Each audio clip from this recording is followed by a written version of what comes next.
Welcome to the Real Estate Show. I'm Adele D'Argenio, and today I have with me Mr. Niel Guilarte. Hey, hey. Hi, Neil. Hi, welcome to the me. show.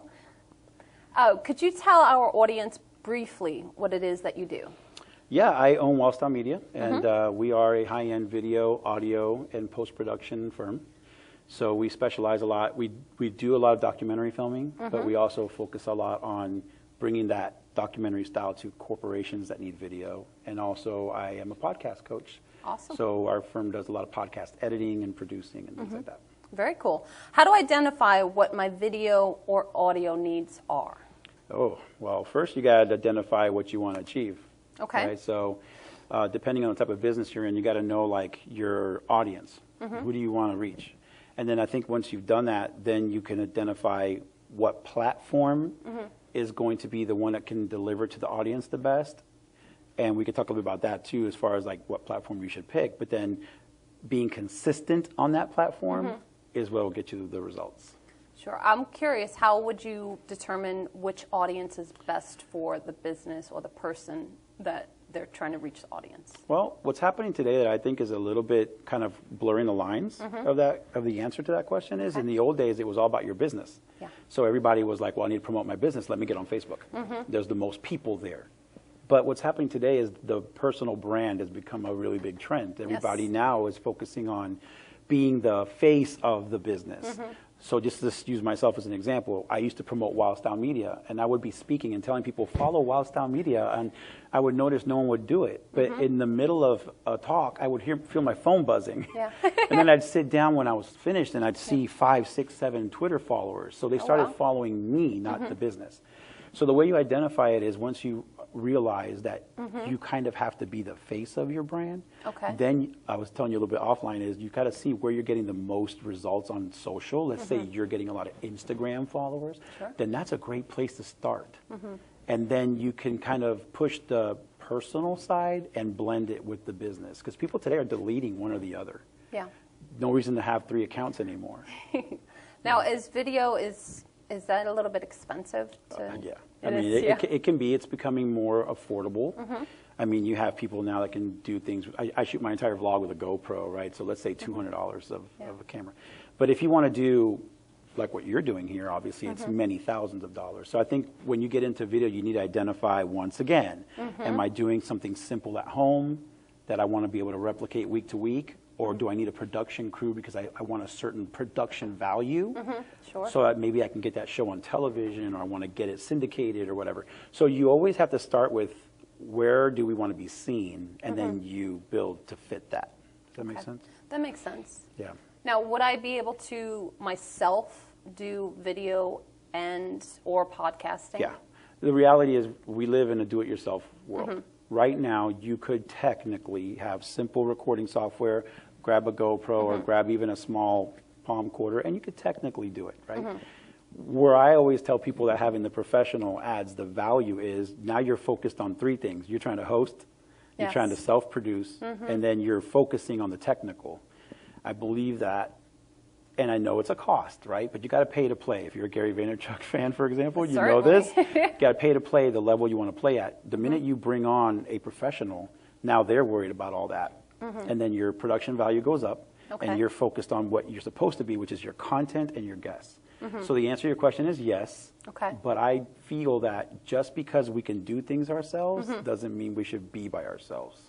So why do you think that it's best to outsource to a professional? I think it's best because, like anything that's built right, it's built by a team. Absolutely. And I'll give you a great example. Like, if you ever, what kind of music do you like? Me, I've gotten into instrumental music now, like with piano and the harp. Okay, so imagine an album of your favorite artist, right? And it's produced, written, directed, and recorded by the actual artist. After the 4th song, they all kind of sound the same. Yeah. But if that artist had recorded with 3 different producers, 4 different engineers, 3 different writers, that's when you get an album that has emotion, sadness, anger, because you have different people and their talents touching your body of work. So same thing goes with video, audio, podcasting, filmmaking.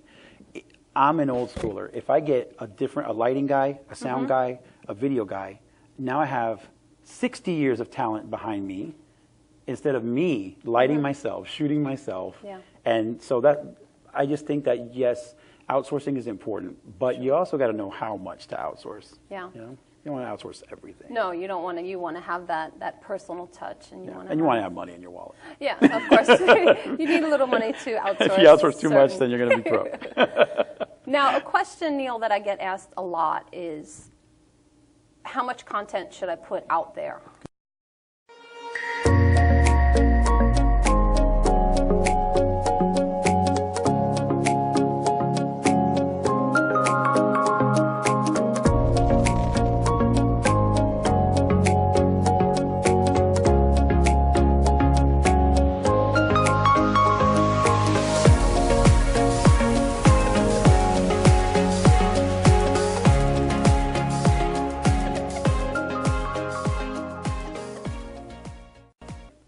And that, again, is really knowing your audience. I always tell people, if you remember that when you're creating content, it's not about you. Yeah.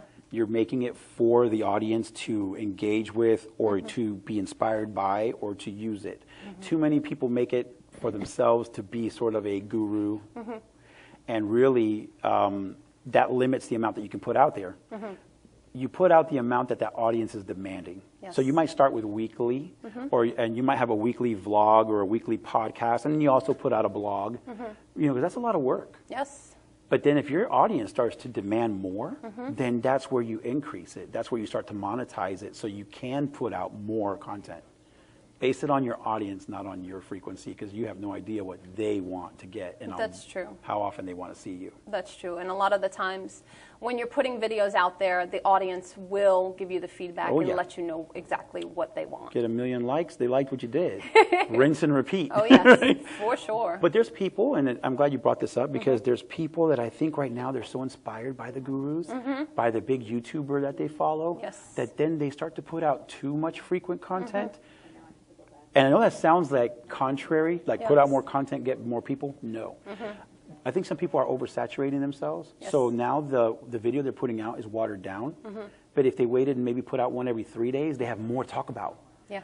True. So when you're doing something on a daily, it's really hard to stay fresh and to stay like with good information, because it sounds like yesterday's video. Yes. You're overlapping a lot. You sound like an awesome coach. Now, Sorry. No, you sound amazing. Now, what Thank you. would benefit me to bring on a coach into my business platform? Wow, this is a powerful one. Like even Michael Jordan had a coach. Right? So I believe that some people want a coach to say they have a coach. Yeah. Like almost a trendy way. I really believe that you reach out to a coach the same way you reach out to anyone that you want to assist you in going to another level. So I think you need to see when you've sort of hit the ceiling, you're doing everything you can, you're putting out your content, and you're just not getting the results you want. I think that's when you reach out to someone that has done it before. And then they're going to save you a lot of steps and time. Yes, you have to invest some money, but you're skipping, not necessarily skipping steps, but you're skipping heartache. So when do you get a coach? It's when you think you've done your ultimate, but you're not reaching that desired, awesome feeling you want. Maybe that's a time to reach out to a mentor that can get you where they're standing. But then I'll end it with this. Make sure once you've got that, you're willing to put a hand back and help somebody else. Oh, yes. Because that's just being up key. there, you know, Adele got to the top, now what? Oh, she's bringing a lot with her. You better believe it. She's bringing everybody with her. Now, which platform would be the best one to start with? I know you said before it depends on which one you're getting the most traction from or the most attention, I would say, from. What would you suggest would be like the first one someone should I think try people start? tend to gravitate to Facebook regardless of all the drama they're going through, because they go like this. That's where the most people are.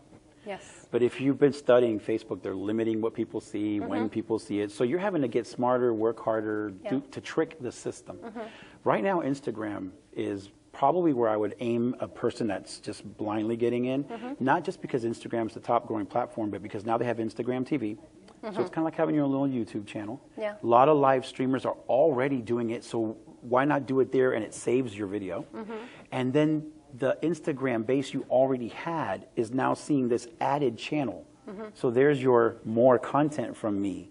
So on that one platform, they're getting photos, Yes. short videos, and then Instagram lets you do long videos.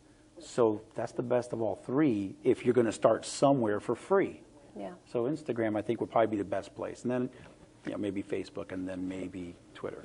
How would I get the most impact from using these platforms? Original. Yeah. I study so many people, and I feel like I'm watching the same content by 50 different content creators.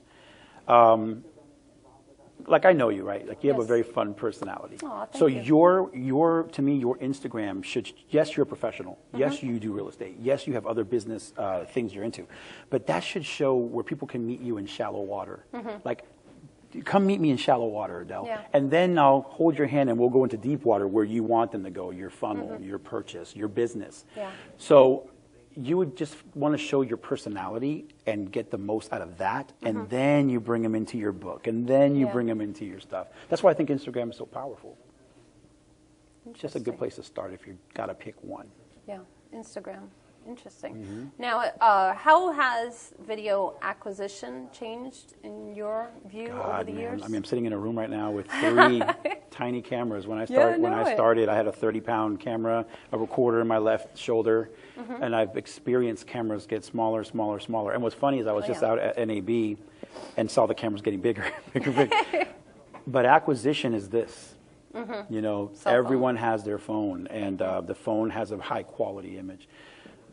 But it's still not the same. It's like what I just told you about hiring a pro. There is a limitation to this. There is. So I think the answer to your question is it's allowed everybody to now create something. Yes. And now you have to separate yourself from the millions of new content creators by having great content. Yes. And knowing when to put it out, how frequently, and how, like creatively, how to put it out.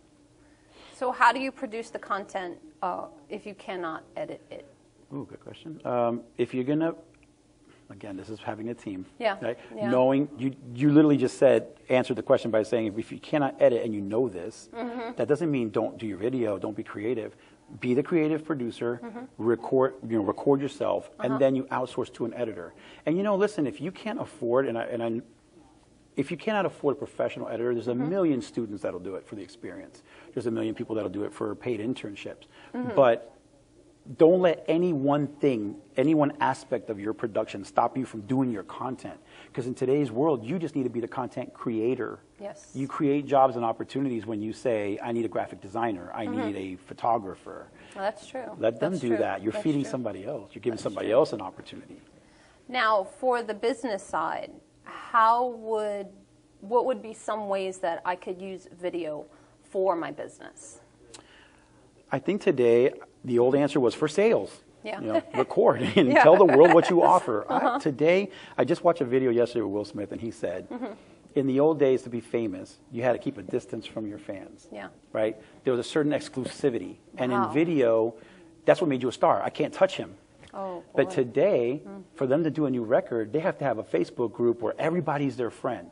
So I think the way you should use video in your business is use it for people to get to know you, the personal brand, you, Adele, Yes. to interact with you, and then you bring them in on the business. You associate them to your team. If I was starting today a startup business, I would do all my videos much like you're seeing, like a Gary Vaynerchuk or Brian Cristiano from Bold CEO. It's all about them, Yes. engaging their team, and then they invite you.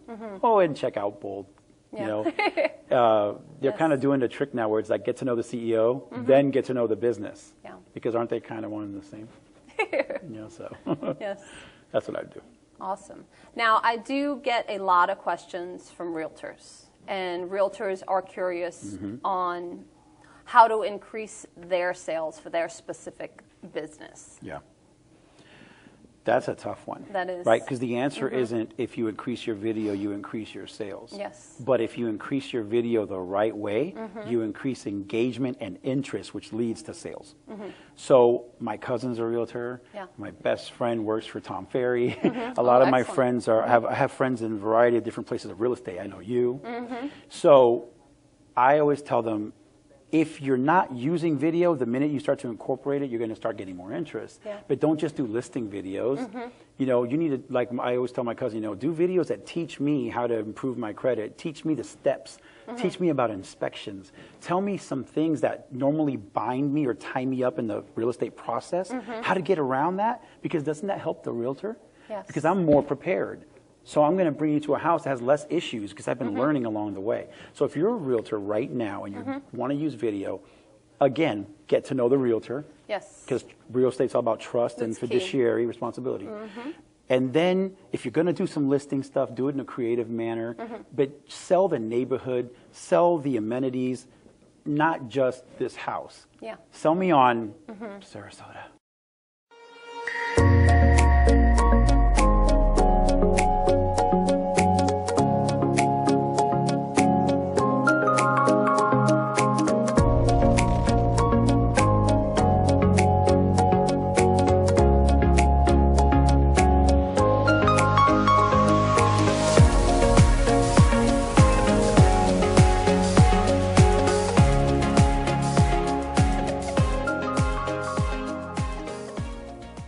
Or wherever you want to live.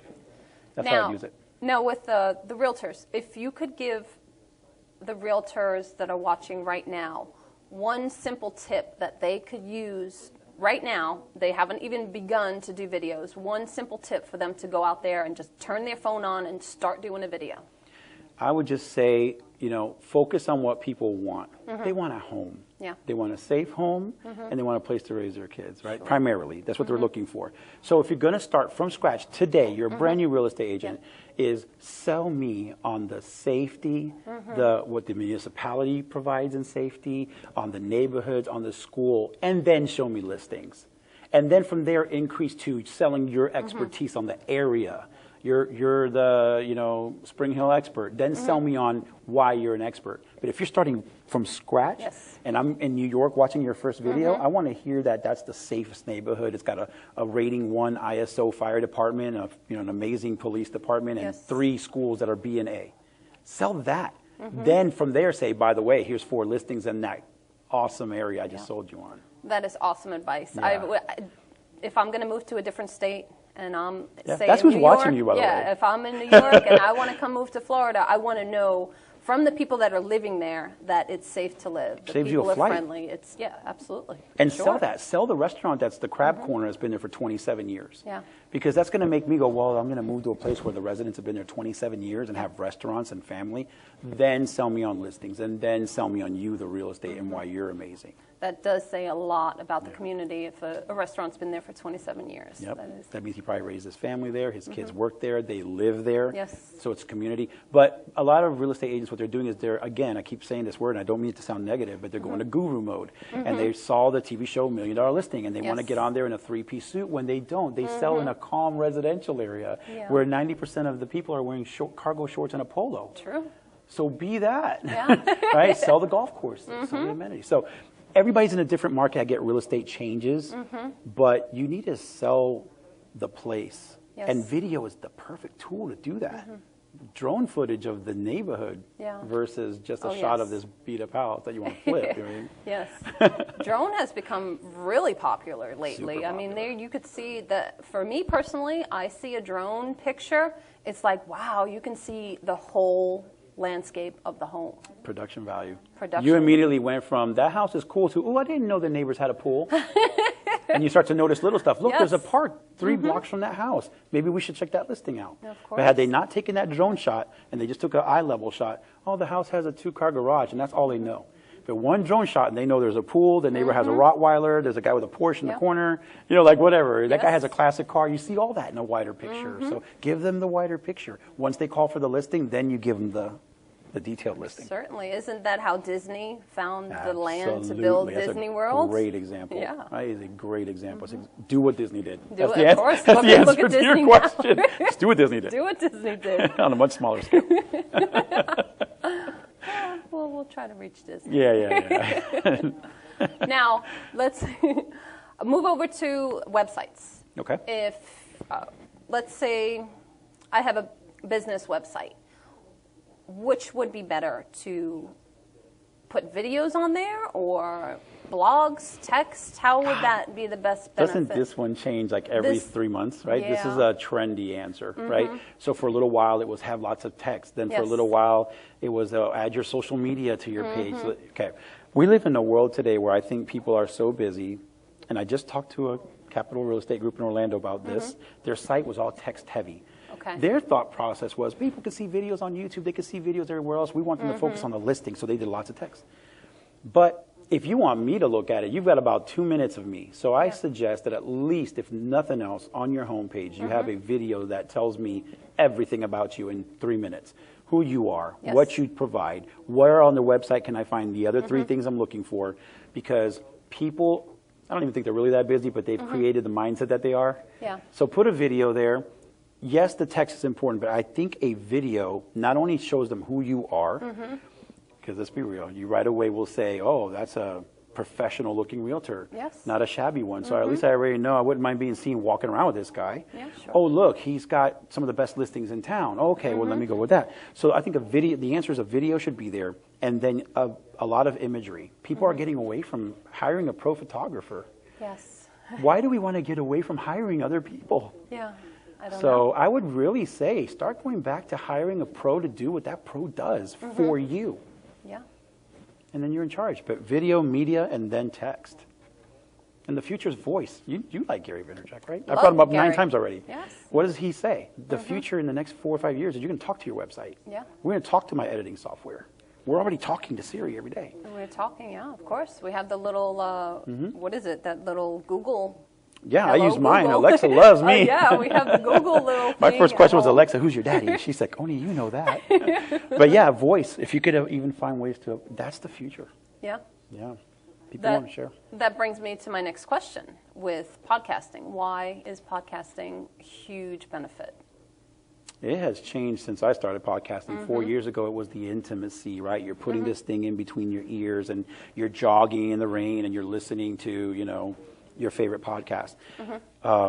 But I think today it's more than that, right? You just have some people now are doing longer commutes. People are, you know, stuck in traffic for hours. True. There's students that now have to be 3 hours between a class or whatever.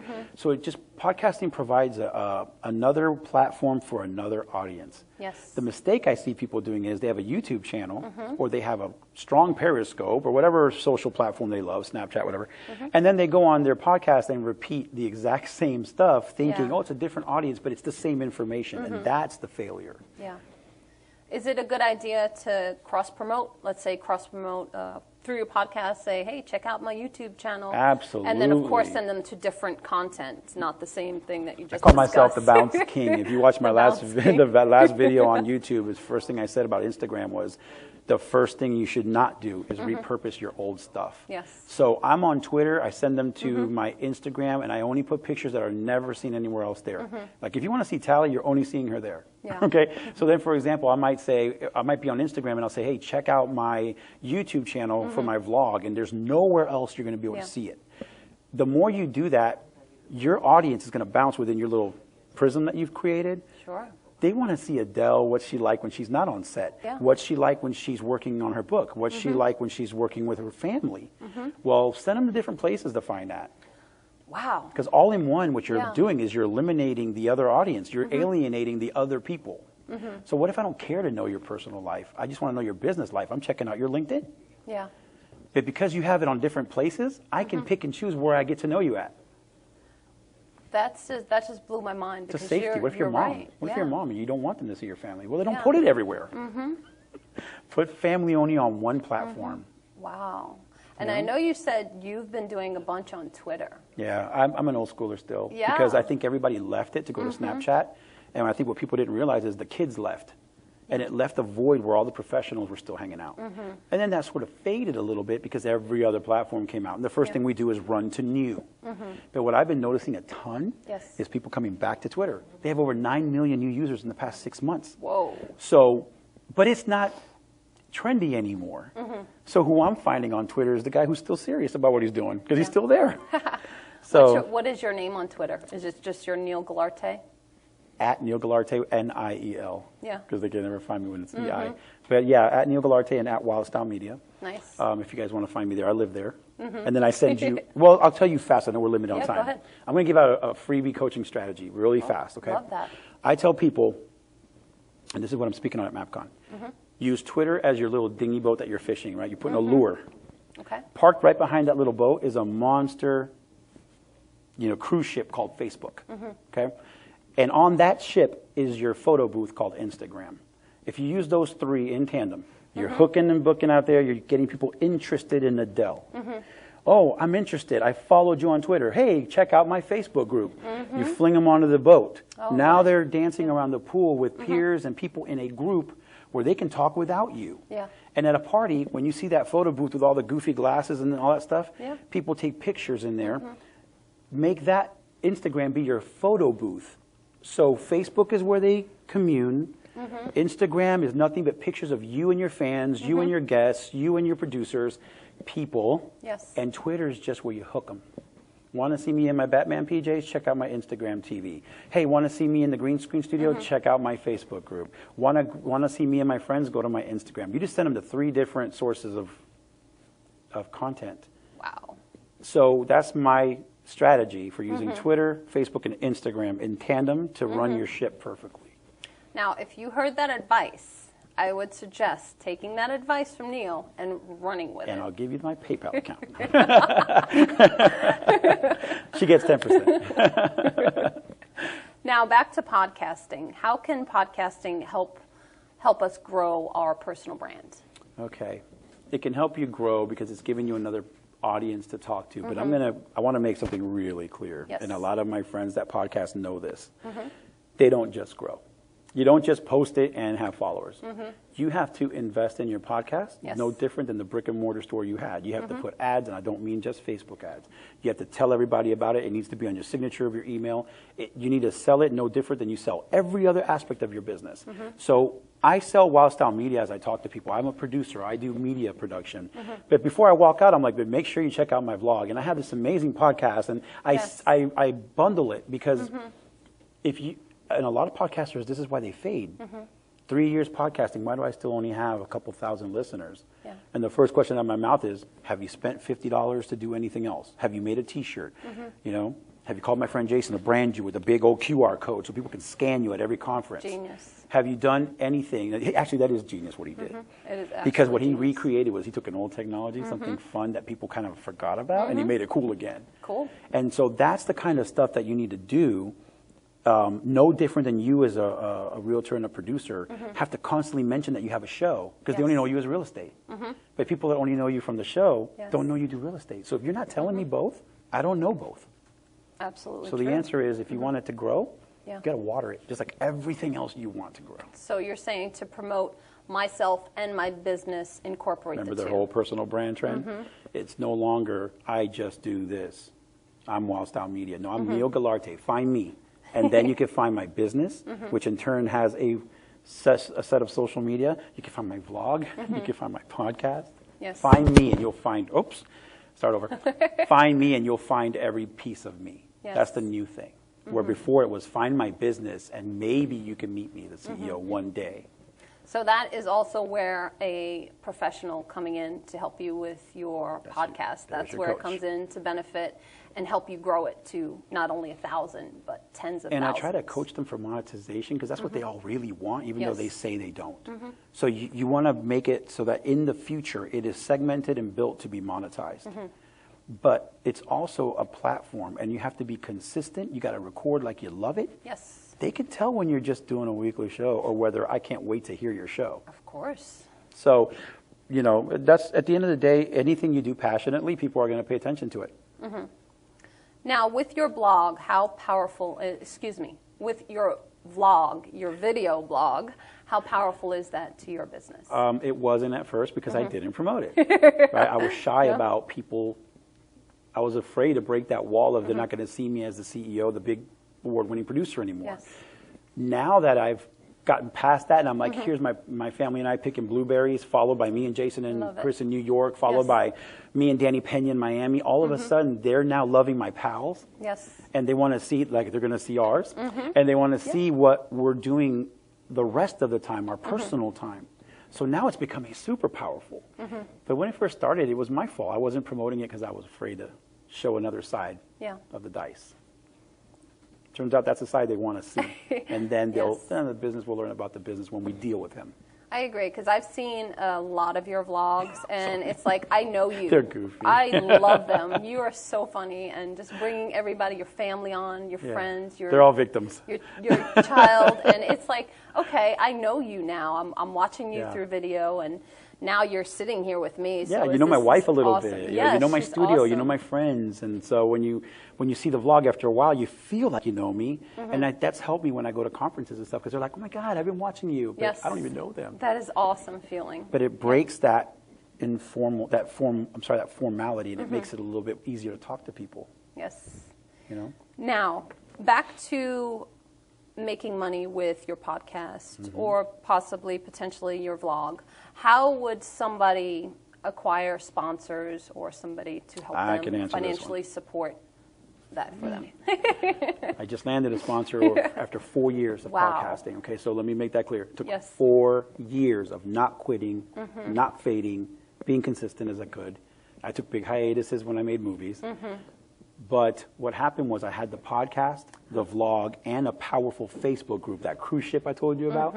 And that trifecta attracted a sponsor. Not the podcast, not the vlog.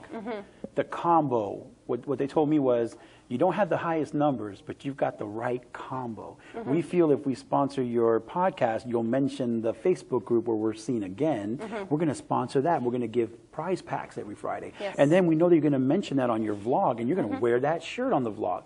They saw the combo. So if you want to get sponsorships and you don't have a combo, it's not like you have to have that to get a sponsor, but that's going to attract them better. There's more places for their logo to reside. Because at the end of the day, what a sponsorship is I want to have my sticker on you. How many places can that sticker get seen? If you're just a podcast or just a one-trick pony, you're going to pick a sponsor with a limited view that only wants to be seen in that one place. I make it my point to say, I speak, I make movies, I do this, so you will get seen everywhere I go when I'm on Adele's show, stockmusic.net. But that's the point, right? And it gives them more touch points, and then they feel like you're more valuable, so they want to give you more because there's more reach with you. Now, how does one, I can definitely see the benefit for a sponsor to put their business in the middle of your show or however you put and promote their business. And I forgot what I was going to ask you. It's okay. We have lots of bets. No, well, talking real brief on that, maybe I'll get you back on point is, at the end of the day, there's also a pressure that I wanted to talk about with sponsorships, that people think, oh, I got a sponsor, and then 90 days later that sponsor's leaving. I went through that recently.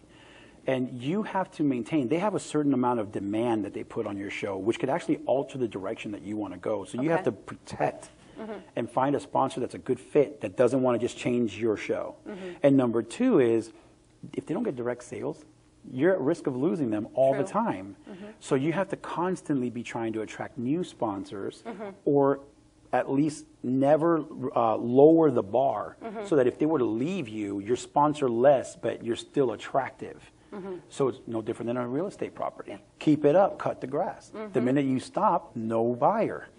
But if it's maintained, even though it's been on the market for a long time, like you just said, a snowbird finally comes, and I love that property. You're like, it's been on the market for 2 years. But it was always maintained. It still looked attractive. So that's what you need to do to attract, keep, and have sponsors.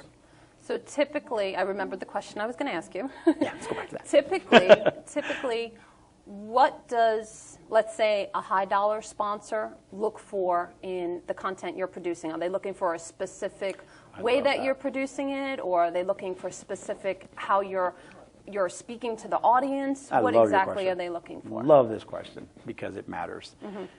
They're not always looking for numbers. Although it matters, they always say it doesn't, but it does. Deep down, they want to know you have hundreds of thousands of people. But there are some that literally what you said is like key. Everybody start recording now.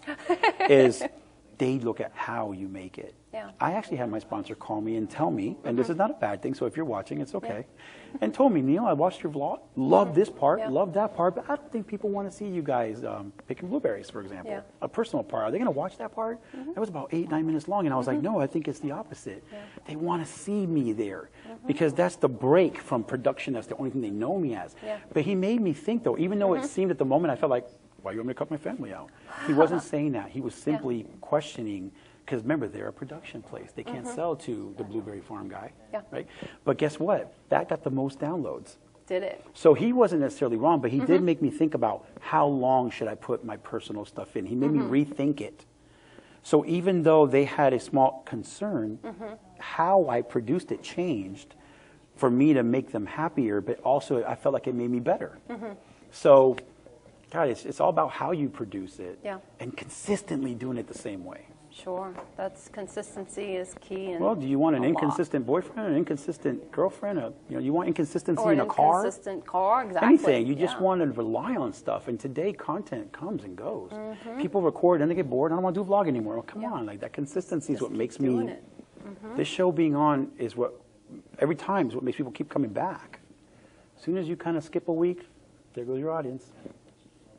Now I really don't want to end this amazing conversation. You don't have to, girl. But we're going to end it off if you can provide a few quick tips on how to get started for someone who's looking to get started on their media journey, just to throw out a few quick tips for them. There's so many. I know.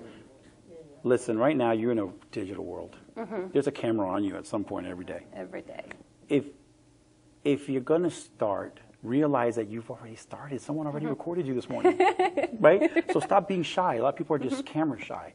So step one is you've already been recorded today. Somebody else already did this to you. So if you're going to start your media journey, do what we said at the very beginning, kind of coming full circle. Identify who am I trying to talk to? Right? What's my avatar? What am I trying to say to them? Because they have 1 billion other channels to watch. True. And I really believe, don't start. Save a few pennies and do it right. Whether it's DIY and you bought some nice gear and you asked a pro so they could help you set it up, or actually invest in a team. You're just blessing more people. And by the way, if you've got a team of 4, that's 4 times the people sharing that on Facebook because they work on it.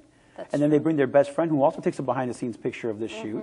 So my biggest tip is just stop being afraid because you've already been on camera 5 times today. What are you afraid of? Your own voice now, like you're finding, I see it all the time. It's going to be more and more prevalent, right? I love it. I'm like, get out there, girl, because I met you when you weren't that way. So you're actually following the tip is be bold, work on your communication skills, get in front of 3 cameras, interview Neil, and now you have this experience, and now the next interview is a piece of cake for you. You've already had difficult people. You said you had Jason Hewitt on earlier. That must have been impossible. Jason Hewitt was an amazing guest. I'm sure he was definitely fun to be I love Jason. He knows I love it. I'm just saying you've grown on those interviews, and so each interview becomes easier. That's the tip. Neil, I have to say thank you. You're welcome. And I know everyone watching is extremely grateful to hear your advice and listen to your Happy to be here. Phenomenal tips. Can you please tell somebody who's watching if how to get a hold of you, and if they want to ask you some questions, do business with you? Yeah, right now, like I said, I'm on Twitter the most. Just go to @Niel Guilarte, or you can go to wildstylemedia.net for business questions. If you have any interest in podcasting or coaching, you can email me at neil@wildstylemedia.net. And that's N-E-I-E-L. N-I-E-L. I see. Like Daniel with no D-A. So neil@wildstylemedia.net. So it's I before E. But mainly on Twitter. Hit me up, and I'm happy to help. And if you mention her show, then I'll charge you double. I'll charge you double. You're awesome. Gotta give you a cut. I want to thank you for today. You've been awesome. It's been awesome. Thank you so much. And I want to thank you for watching today. I'm Adele D'Argenio, and this is The Real Estate Show.